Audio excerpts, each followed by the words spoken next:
સિદ્ધિ તેને જઈ વરે જે પર સેવે નહાય આ કહેવતને સાર્થક કરતા અને કંઈક નવું કરવાના વિચાર સાથે 7 વર્ષથી 100% જમીન પર પ્રાકૃતિક ખેતી કરી સ્વસ્થ સમાજની પહેલ કરતા કચ્છના ભુજ તાલુકાના કોડકી ગામના રહેવાસી ખેડૂત માવજીભાઈ ખેતાણી સૌ ખેડૂતો માટે પ્રેરણારૂપ બન્યા છે।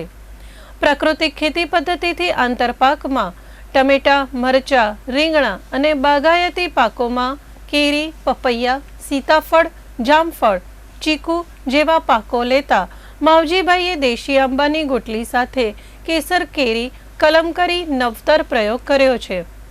કોડકીના ખેડૂત માવજીભાઈ જણાવે છે કે શરૂઆતમાં તેઓ રાસાયણિક ખાતર અને દવાઓનો ઉપયોગ કરી ખેતી કરતા હતા, જેમાં પાકનું ઉત્પાદન ઓછું થતું હતું તથા ખેતરમાં દવાનો ખર્ચ વધારે થતા ઘણી મુશ્કેલી વેઠવી પડતી હતી।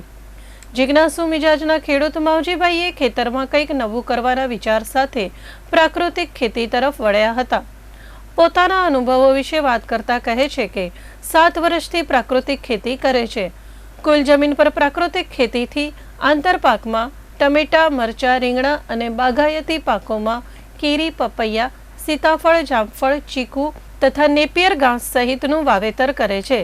પ્રાકૃતિક ખેતી કેવી રીતે કરવી તેના માર્ગદર્શન પૂરું પાડતા આત્મા પ્રોજેક્ટ દ્વારા વિવિધ જગ્યાએ તાલીમ લીધી હતી। વધુમાં તેઓએ જણાવ્યું હતું કે પ્રાકૃતિક ખેતીથી જમીનમાં છિદ્રોનું પ્રમાણ વધ્યું છે, જેના કારણે વરસાદી પાણીનો સંગ્રહ વધ્યો છે।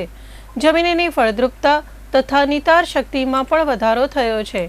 ખેતી માટે જરૂરી તત્વો જેવા કે ખાતર, જીવામૃત, ગૌકૃપા અમૃત, બીજામૃત, દર્શપણી અર્ક, વર્મી વોશ સહિત બધું જ જાતે વાડીમાં બનાવી શકાય છે, જેથી ઓછા ખર્ચામાં વધુ લાભ થાય છે। જમીનમાં સૂક્ષ્મ તત્વો તથા મિત્ર કીટકો, અળસિયાનું પ્રમાણ પણ વધ્યું છે। આચ્છાદન પદ્ધતિનો ઉપયોગ કરતા હોવાથી જમીનમાં ભેજનું પ્રમાણ વધતા ઓછા પિયતથી ગુણવત્તાયુક્ત ઉત્પાદન મેળવી શકાય છે। મારું નામ માવજી અરજણ ખેતાણી, ગામ કોડકી, તાલુકો ભુજ, કચ્છ। હું છેલ્લા 7 વર્ષથી પ્રાકૃતિક ખેતી કરું છું। એમાં સારું બધું એવો ફાયદો થાય છે। હમણાં છેલ્લે જે વરસાદ વર્યો એની અંદર સમજી લો કે સારામાં એલો વરસાદ થયો, પણ એ પાણી છે પહેલે બધા બહાર નીકળી જતા હતા। અત્યારે આ જે કાંઈ વરસાદ થયો એ પાણી બધા જમીનની અંદર જ ઉતરી ગયા અને અમારી જમીન પણ બહુ સારામાં થઈ ગઈ છે એમ। અને વાપરવામાં તો અમે જીવામૃત, ગૌકૃપામૃત અને બુસ્ટર ડોઝ અને જે અમારો વાડીનો જે કાંઈ પણ જે કચરો થાય એનો વેસ્ટેજ એ બધો અમે અંદર જ નાખી દઈએ છીએ, જેને કહેવાય કે આચ્છાદન। એની જે વરાળ છે વાપસા એ બધી જમીનની અંદર જ પણ રહી જાય છે। હું આટલા પ્રકારના પાક અમે વાવીએ છીએ।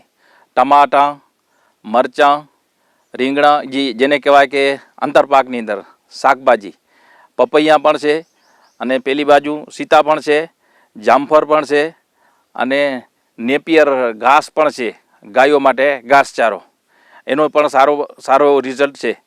અને પહેલે અમારો ખર્ચો બધો સારામાં એવો થઈ જતો હતો। ઉત્પાદન તો પહેલે આવતું હતું, પણ એ જે ખર્ચ વધારે થઈ જતો હતો। હવે અત્યારે ખર્ચ બિલકુલ કાંઈ આવતું નથી, કારણ કે જે કાંઈ જોઈએ છે એ આપણી પાસે ગાય માતા છે, તો એમાંથી જ બધું ગોબર, ગૌમૂત્ર બધું એમાંથી જ થઈ જાય છે। એટલે ખાસ એવો બીજો કોઈ ખર્ચો આવતો નથી। વાડીની અંદર જે આંબા છે, કેસર આંબા, તો કારણ કે આપણે કોઈ બહારેથી રોપો લાવ્યા નથી। અહીંયા કને જ બધા જેટલા છે અહીંયા કને દેશી ગોટી, મારી બેનની વાડીએ ત્યાં દેશી આંબા છે, ત્યાંથી ગોટલા લઈ આવી અને એ બધા અહીંયા કને અમે પેલી ગોટી વાવી છે અને એની અંદર અમે કલમ કરી છે। કારણ કે આપણી જે જમીન છે એ દેશી આંબાની છે અને ઉપર જો આપણે કલમ કરી નાખી તો એનો રિઝલ્ટ બહુ સારો આવે છે। બીજું કે અત્યારે બપોર જો વાવાઝોડું આવ્યું હતું તો અમે જે રોપા લઈ આવ્યા હતા નર્સરીમાંથી એ આંબા બધા પડી ગયા હતા અને અમુક તો હંબુરાએ નમી ગયા હતા। અને અમારા જે આંબા છે અમુક ડાર્ખી ભલે થોડી ચીરાણી હતી, પણ આંબો ન તો કોઈ પડ્યો કે ન તો કોઈ નમી ગયો।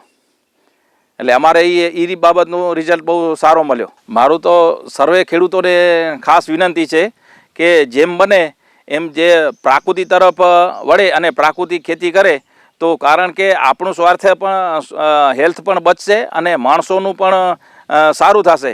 કારણ કે અત્યારે બીમારી બહુ થઈ રહી છે દવાથી ને આ બધા ફર્ટિલાઇઝર જે ખાતર નાખ્યાથી. એનાથી કરતાં જો આપણે જો દેશી તરફ વળીએ અને ગાય આધારિત ખેતી જો કરીએ તો બધાને માટે સારું, ખેડૂતો માટે સારું, ગાય માતા માટે પણ સારું અને જે બીજા માણસો છે એના માટે પણ સારું રહે.